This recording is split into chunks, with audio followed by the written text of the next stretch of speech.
Let's talk about choosing holiness. Hey y'all, it's your girl RJ, and I'm back with another word. We're gonna finish up Vlogmas strong. I have been MIA. I have been, I'm gonna be starting a new job soon, and so I'm, getting things started with that. I'm going to training and like orientations and stuff like that. But recently, I was just experiencing some things, and I just want to speak on holiness. So, holiness is being, set apart and set apart for the use of God.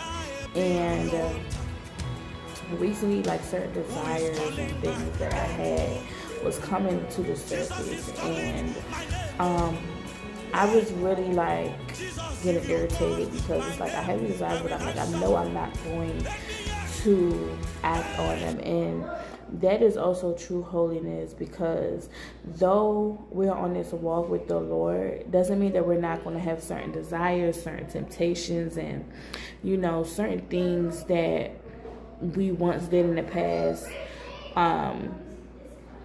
Doesn't mean that those things are not going to come back up again.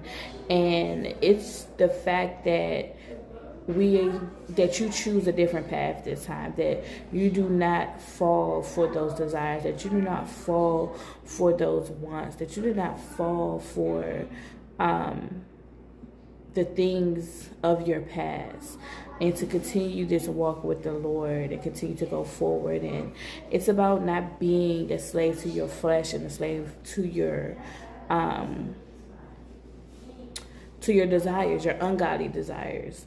So it's about denying those things and continuing to walk in the identity, in your new identity in Christ, and who God calls us to be. It's all about denying yourself and picking up your cross and continuing to follow God, and no longer being a slave to sin, but being a slave to righteousness. And let me read it. This is going to come from Romans 6, 16 through 17.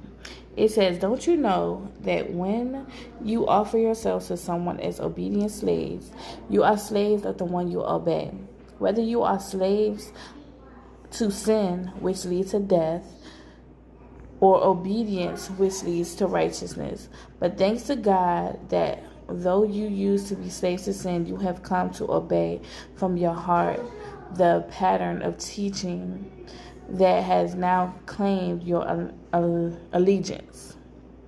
You have been set free from sin and